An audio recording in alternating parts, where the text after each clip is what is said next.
है, गाइड करता है कैसे आप प्रोडक्शन के पार्ट का अप्रूवल का प्रोसेस अपनाएंगे। और अप्रूवल किससे लेना है? अप्रूवल हमको लेना है कस्टमर से।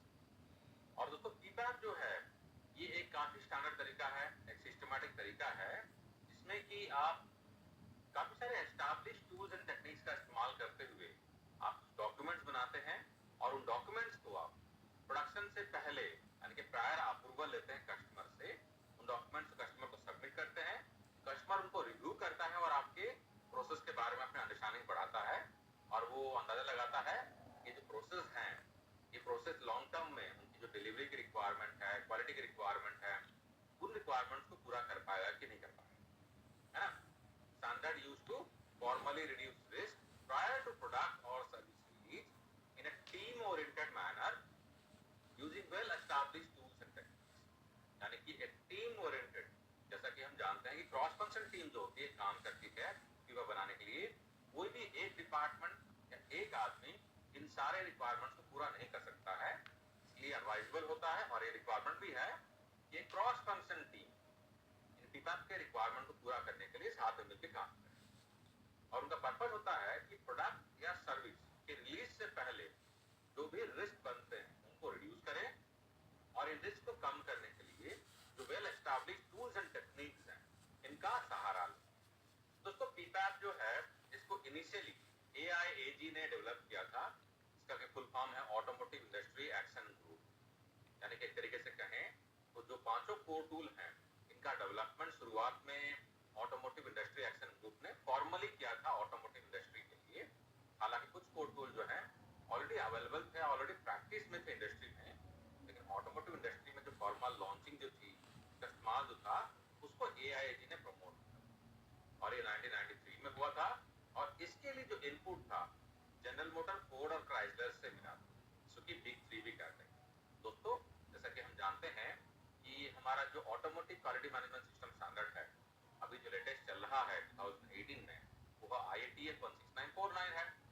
लेकिन IATF 16949 से पहले ISO TS 16949 चला करता था और उसके पहले था QS 9000। यानी एक तरीके से QS 9000 को ग्लोबल इंडस्ट्री के लिए, ऑटोमोटिव इंडस्ट्री के लिए एक क्वालिटी मैनेजमेंट सिस्टम माना जाता है। सबसे पहले जनरल मोटर, फोर्ड और क्राइसलर ने मिलकर बनाया था। तो उनके इनपुट से AIAG ने इस मैनुअल को, इस रिक्वायरमेंट को PPAP का पहले डेवलप किया था 1993। लेकिन दोस्तों आज के टाइम में ये सिस्टम इतना अच्छा है कि ऑटोमोटिव इंडस्ट्री के अलावा काफी सारे और भी मैन्युफैक्चरिंग, यहाँ तक कि नॉन मैन्युफैक्चरिंग इंडस्ट्री जो है उन्होंने भी इसको अडॉप्ट करना शुरू कर दिया है और वो PPAP को काफी रिगरसली इस्तेमाल करते हैं, क्योंकि इसमें प्रोडक्शन या सर्विस एक्टिविटी जो होती है आप कस्टमर को देने से पहले, यानी कि प्रोडक्शनाइज होने से पहले, उस स्टेज से पहले आपके जो भी रिक्वायरमेंट्स हैं आप पूरा करते हैं और कुछ रिलेवेंट डॉक्यूमेंट्स होते हैं इसकी डिटेल हम आगे भी जानने वाले हैं, वो आप कस्टमर को सबमिट करते हैं। कस्टमर उनको देखने के बाद में समझता है कि आपकी प्रोडक्ट या सर्विस की जो रिक्वायरमेंट है वो पूरी कर पाएंगे कि नहीं कर पाएंगे, कितनी कंसिस्टेंटली कर पाएंगे। और दोस्तों अभी जो लेटेस्ट AIAG का मैनुअल चल रहा है, पब्लिकेशन में है, वो है 4th एडिशन, जिसको जून 1, 2006 में पब्लिश किया गया था। और दोस्तों ये जो आप यहाँ पर देख रहे हैं इस तरीके से मैनुअल है, सारे कोर टूल्स के हैं। ये है PPAP का मैनुअल और 4th एडिशन चल रहा है। तो ब्लू कलर के कवर के साथ में आपको पांचों मैनुअल इसी तरीके से मिलेंगे। आइए दोस्तों हम जानते हैं प्रोडक्शन रन के बारे में। तो दोस्तों ये काफी इंपॉर्टेंट एलिमेंट है, क्योंकि यहाँ पर रिक्वायरमेंट है कि PPAP data must be submitted from a production run using, ये कुछ रिक्वायरमेंट है। यानी कि जो PPAP का डेटा सबमिट करूंगा मेरे कस्टमर को, उसके लिए कुछ रिक्वायरमेंट है कि मैं production equipment and tooling same इस्तेमाल करूंगा, प्रोडक्शन एम्प्लॉइज सेम रखूंगा, प्रोडक्शन का रेट भी मेरा सेम रहेगा और प्रोडक्शन का प्रोसेस मेरा सेम रहेगा। यानी कि जो डॉक्यूमेंट्स मेरे क्रिएट होंगे वो सारे डॉक्यूमेंट्स जो होते हैं वो उसी कंडीशंस में होने चाहिए, उसी कंडीशन को इस्तेमाल करते हुए होने चाहिए जो कि मैं रूटीन प्रोडक्शन में इस्तेमाल करने वाला हूं। कहने का मतलब ऐसा है कि आप हो सकता है कि लॉन्ग रन में मशीन नंबर X से आप प्रोडक्शन करने वाले हैं, लेकिन आपने PPAP का जो लॉट है जो सैंपल प्रोड्यूस किया वो मशीन नंबर Y से प्रोड्यूस किया। तो अगर ऐसा कर रहे हैं तो नहीं चलेगा। आप इंस्ट्रूमेंट X से मेजर करने वाले हैं बाद में, जिसकी लिस्ट काउंट है 20 माइक्रोन की, लेकिन अभी भी आपके टाइम में आप 10 माइक्रोन के इंस्ट्रूमेंट से चेक कर रहे हैं, तो ये नहीं चलेगा। तो रिक्वायरमेंट यहाँ पर ये है कि प्रोडक्शन रन में यानी कि सेम कंडीशंस होने चाहिए जो कि आप रूटीन प्रोडक्शन में इस्तेमाल करने वाले हैं। उन्हीं प्रोडक्शन रन को लेते हुए आप डॉक्यूमेंट जनरेट करेंगे, क्रिएट करेंगे और डॉक्यूमेंट कस्टमर को सबमिट करेंगे। All data shall reflect the actual production process that will be used at start. कि जब आप प्रोडक्शन रन करने वाले हैं, उस प्रोडक्शन रन करते समय में जो भी आप सेटअप इस्तेमाल करेंगे, सेम सेटअप का इस्तेमाल करते हुए, है ना, सेम कॉम्पिटेंसी का मैन पावर होना चाहिए, सेम एग्जैक्ट मशीन होनी चाहिए, सेम लोकेशन में होनी चाहिए, सेम एनवायरनमेंट होना चाहिए, सेम मेजरमेंट मेथड होना चाहिए, सेम इंस्ट्रूमेंट होना चाहिए, सेम प्रोसेस का सीक्वेंस होना चाहिए। सारे कुछ सेम रखते हुए आप प्रोडक्शन करेंगे, सैंपल बनाएंगे और आप डॉक्यूमेंट जनरेट करने के बाद में आपका डॉक्यूमेंट सैंपल के साथ में सबमिट करेंगे। जो भी लेवल में फॉल कर रहा हो, अगर सैंपल सबमिशन करने की जरूरत है, सैंपल सबमिशन करेंगे। ये जो लेवल्स वगैरह होते हैं, क्या होते हैं, हम आगे में डिटेल में जानेंगे। तो दोस्तों, हम जानते हैं पर्पस ऑफ पीपैप। ये पीपैप बनाने का पर्पस क्या है, क्यों करना चाहिए हमें? Provide evidence that all customer engineering design records and specification requirements are properly understood by the audience. ये बहुत इंपॉर्टेंट पॉइंट है। हमको ये प्रूव करना है कि मेरे जो इंजीनियरिंग डिजाइन रिकॉर्ड्स है, यानी कि ड्राइंग है जो पार्ट का, और जो स्पेसिफिकेशन रिक्वायरमेंट्स हैं, वो मैंने सारा कुछ समझ लिया है ठीक से। मैं उसके हिसाब से प्रोसेस का मैंने डिजाइन किया हुआ है, मैंने इंस्ट्रूमेंट का सिलेक्शन किया हुआ है, मैंने सारे कंडीशन को सेम रखते हुए मैंने पार्ट बनाया हुआ है। तो एक तरीके से प्रूव करने का तरीका है कि आपने सारे रिक्वायरमेंट को समझ लिया अच्छे तरीके से। To demonstrate that the manufacturing process has the potential to produce product that consistently meets all requirements using an actual production run at the coded production rate. यानी कि मुझे ये भी प्रूव करना है कि मेरा जो मैन्युफैक्चरिंग प्रोसेस है उसमें पोटेंशियल है, उसमें क्षमता है कि लॉन्ग रन में जो भी प्रोडक्टिविटी की रिक्वायरमेंट है, जो भी क्वालिटी की रिक्वायरमेंट है, उसको मैं लगातार कंसिस्टेंटली मैं प्रोड्यूस कर पाऊंगा, मीट कर पाऊंगा, ताकि आने वाले दिनों में कस्टमर का लाइफ में कुछ इंपैक्ट ना पड़े। आइए दोस्तों, हम जानते हैं ये पीपैप बनाने की जरूरत कब पड़ती है, यानी कि हमें कब कब पीपैप बनाना है। हमने भी कुछ देर पहले बात की थी, है ना, कि जब प्रोडक्ट का डेवलपमेंट हो उस समय हम करेंगे।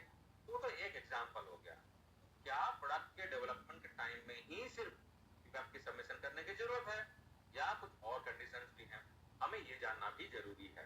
तो उन कंडीशन को जानते हैं। तो पहला हो गया दोस्तों न्यू पार्ट, यानी कि अगर आप कस्टमर ने कोई ड्राइंग दिया है या कोई ऑर्डर दिया है और आप डिजाइन रिस्पॉन्सिबल है, आप खुद ही प्रोडक्ट का डिजाइन डेवलप करते हैं, ड्राइंग खुद ही बनाते हैं, तो यानी कि आपको नया ऑर्डर मिला है नया पार्ट का, तो भी आप पीपैप सबमिशन करेंगे। पहली रिक्वायरमेंट हो गई। दूसरा है इंजीनियरिंग चेंजेस। अगर कोई भी इंजीनियरिंग चेंजेस हो गया, स्पेसिफिकेशन में कुछ भी चेंज हो गया, लंबाई चौड़ाई चेंज हो गया, मटेरियल में चेंज हो गया, है ना, वो भी आपको पीपैप सबमिशन करना पड़ेगा। Durable tooling, transfer, replacement, refurbishment, यानी कि दोस्तों ऐसा कोई टूलिंग जिसको कि ट्रांसफर किया गया है, जैसे कि एग्जांपल में आप शीट मेटल की स्टांपिंग करते हैं, तो स्टांपिंग करते समय में आपको जो टूल डाई है वो कस्टमर ने दिया हुआ है ना, या सप्लायर एक बार बन रहा था, कस्टमर ने वहां से टूल को उठा के आपको दे दिया कि अब आप पार्ट बनाओ, तो टूल का ट्रांसफर हो गया। तो क्या हो गया? तो आपको पीपैप सबमिशन करना पड़ जाएगा। टूल का रिप्लेसमेंट हो रहा है। रिप्लेसमेंट क्या हो जाएगा? आपकी टूल जो थी उसकी लाइफ खत्म हो गई है, जिससे आप पार्ट प्रोड्यूस कर रहे थे, अब आपने एक नया टूल बनवाया है किसी आउटसाइड वेंडर से, या आपने घर में ही उसके रिप्लेसमेंट का नया टूल बनाया है, तो भी आपका पीपैप सबमिशन करना पड़ जाएगा। रिफर्बिशमेंट, यानी कि आपका जो टूल था खराब हो गया है, आपने उसमें कुछ चेंजेस किया है, आपने पिलर कुछ चेंज किया है, उसमें और भी चेंजेस किया है ना, इस तरीके से अगर आपने कुछ उसका प्रोफाइल में चेंजेस किया है, इस तरीके से आपने कुछ भी रिफर्बिशमेंट एक्टिविटी किया हुआ है, तो भी आपको पीपैप सबमिशन करना पड़ेगा। या आपने कुछ उसमें एडिशनल चीजें भी लगाई है, तो भी आपको पीपैप सबमिशन करना पड़ेगा।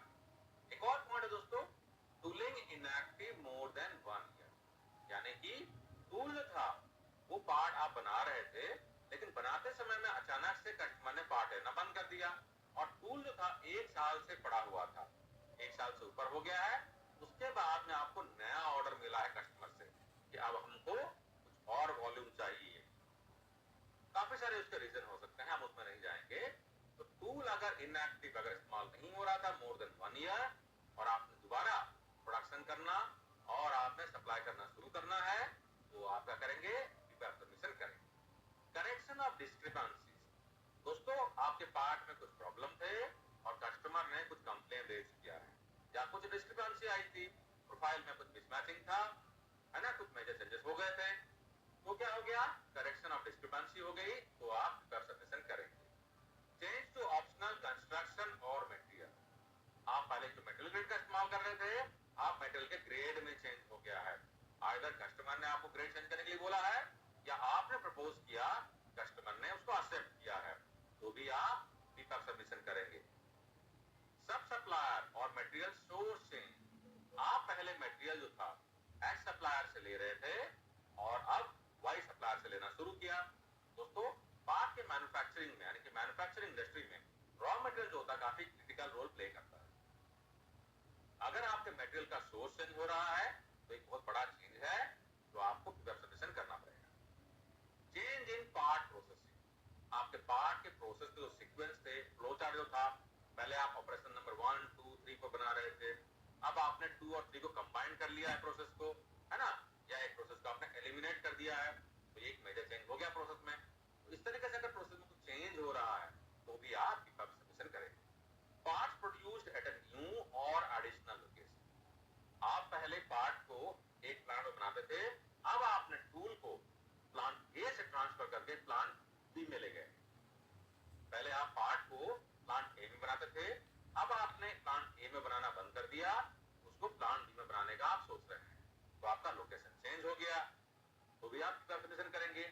या तो आप प्लांट ए में बना रहे थे और वॉल्यूम बढ़ने की वजह से आप प्लांट ए और प्लांट बी दो लोकेशन में बनाने की प्लानिंग कर रहे हैं, तो भी आपको नए लोकेशन से फ्रेश PPAP सबमिशन करना पड़ेगा। तो दोस्तों, ये जो है काफी सारे कंडीशंस हैं जो कि आपको बताते हैं, इन कंडीशंस में आपको PPAP सबमिशन करना पड़ सकता है। तो दोस्तों, यहाँ पर एक इंपॉर्टेंट चीज ध्यान रखने वाली बात है कि ये जो रिक्वायरमेंट्स हैं, ये AIAG के रिक्वायरमेंट्स हैं, लेकिन अल्टीमेटली आपको अपने कस्टमर की बात सुनना है। ऐसा देखा गया है कि कुछ ऑटोमोटिव इंडस्ट्री में या कुछ नॉन ऑटोमोटिव इंडस्ट्री में भी कस्टमर जो रहता है वो कुछ एक्सेप्शनल रिक्वायरमेंट मांगता है, और काफी सारे केसेस में सारे डॉक्यूमेंट ना मांग के कुछ स्पेसिफिक डॉक्यूमेंट की रिक्वायरमेंट करता है, या कुछ स्पेसिफिक कंडीशंस की रिक्वायरमेंट करता है। तो आपको अल्टीमेटली अपने कस्टमर से बात करना है और रिटर्न में लेना है उनको क्या क्या किस कंडीशन में डॉक्यूमेंट चाहिए, वो बेहतर होता है, और इसको रिटर्न में एज एन एविडेंस रखें। PPAP is required with any significant change to product or process। दोस्तों, हमने काफी सारे कंडीशन देख लिया है। PPAP की जो रिक्वायरमेंट होती है, अगर प्रोडक्ट में या प्रोसेस में कोई भी सिग्निफिकेंट चेंज अगर होता है ना, तो सिग्निफिकेंट क्या हो जाएगा ये आप भी डिसाइड कर सकते हैं, लेकिन अल्टीमेटली आपको कस्टमर से बात करना है, और कस्टमर को अगर लगता है सिग्निफिकेंट है तो आपको PPAP सबमिशन करना पड़ेगा। दोस्तों, हम जानते हैं कुछ बेनिफिट्स PPAP सबमिशन के। Helps to maintain design integrity. दोस्तों, डिजाइन की इंटीग्रिटी मेंटेन होती है, आपको डिजाइन की समझ बढ़ती है, और कस्टमर को भी पता चलता है कि आपने डिजाइन समझ लिया है और आप पार्ट उस हिसाब से मैन्युफैक्चरिंग कर सकते हैं।